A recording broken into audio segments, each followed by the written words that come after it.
सबसे बड़ी खबर उपराष्ट्रपति चुनाव से जुड़ी हुई खबर पर हम डाल देते हैं नजर। देश में कल उपराष्ट्रपति चुनाव होने जा रहा है। इंडिया गठबंधन से बी सुदर्शन रेड्डी उम्मीदवार हैं, एनडीए गठबंधन से सीपी राधाकृष्णन उम्मीदवार हैं। चुनाव को लेकर बीजेपी ने वर्कशॉप आयोजित की। आज बीजेपी की वर्कशॉप का समापन सत्र है। वर्कशॉप में एनडीए के सभी सांसद शामिल हुए। उपराष्ट्रपति चुनाव में वोट डालने को लेकर ट्रेनिंग दी गई है। कुछ ही देर में प्रधानमंत्री नरेंद्र मोदी अब संबोधित भी करने जा रहे हैं, क्योंकि कल उपराष्ट्रपति का चुनाव है और ऐसे में वर्कशॉप का भी आयोजन हुआ। और क्या खास रखा इसमें, विनय से हम ज्यादा जानकारी ले लेते हैं। दिल्ली से हमारे संवाददाता जुड़े हैं। विनय, ये जो वर्कशॉप का आयोजन हुआ है, इसमें क्या कुछ खास रहा है?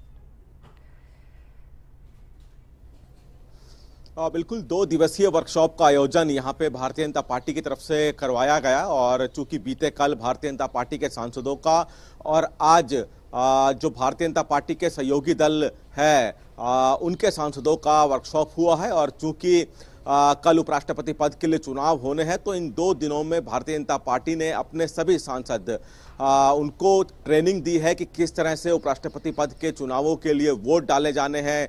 क्योंकि भारतीय जनता पार्टी किसी भी तरह से एक भी वोट अपने उम्मीदवार के पक्ष में कम नहीं देखना चाहती, और इसलिए चाहती है कि किसी भी तरह की गलत वोटिंग ना हो, क्रॉस वोटिंग ना हो। इसलिए सभी एनडीए के सांसदों को, जिसमें कि बीजेपी और उनके सहयोगी दल के सांसद हैं, उनको ट्रेनिंग दी गई है। अब से थोड़ी देर में प्रधानमंत्री का संबोधन होगा, जिसमें सबको कल के पूरे वोटिंग को लेकर बताया जाएगा। और चूंकि भारतीय जनता पार्टी और साथ ही साथ चूंकि उनके जो घटक दल है, यानी कि एनडीए के जो उम्मीदवार हैं सीपी राधाकृष्णन, उनके पक्ष में किस तरह से वोटिंग होनी है, इसको लेकर तो वर्कशॉप हुई है। साथ ही साथ बताया गया है कि किस तरह से अहम रहेगा और सबको उपस्थित रहना है वोटिंग के दौरान, और किसी भी तरह से गलत वोटिंग ना हो, ताकि किसी भी का भी वोट कैंसिल यहाँ पे ना हो। इस वर्कशॉप में सभी को ट्रेनिंग, जो कि चाहे वो पुराने सांसद हो, नए सांसद हो, तजुर्बेकार हो, सभी को बुलाकर यहाँ पे ट्रेनिंग दी गई है। इसी तरह से भारतीय जनता पार्टी में अब चूंकि अब से थोड़ी देर में प्रधानमंत्री सभी सांसदों को संबोधित करेंगे, तो बताएंगे कि किस तरह से, चूंकि इससे पहले सीपी राधाकृष्णन का प्रोफाइल प्रधानमंत्री ने सांसदों के समक्ष रखा था, और अब जो प्रधानमंत्री संबोधन करेंगे उसमें बताएंगे कि 2 दिन में कितना अहम रहा है। कि अगर किसी को किसी तरह कोई सवाल है तो वो पूछ सकता है। वर्कशॉप का आयोजन इसी मकसद से कराया गया कि किसी भी तरह से गलत वोटिंग ना हो और सभी के सभी वोट सीपी राधाकृष्णन के पक्ष में पड़े। जी अच्छा विनय, अभी जब प्रधानमंत्री नरेंद्र मोदी, क्योंकि आपने भी जानकारी दी है कि संबोधित करेंगे, पूरी जानकारी साझा करेंगे, अभी कोई एग्जैक्ट टाइमिंग्स हैं उनके संबोधन की?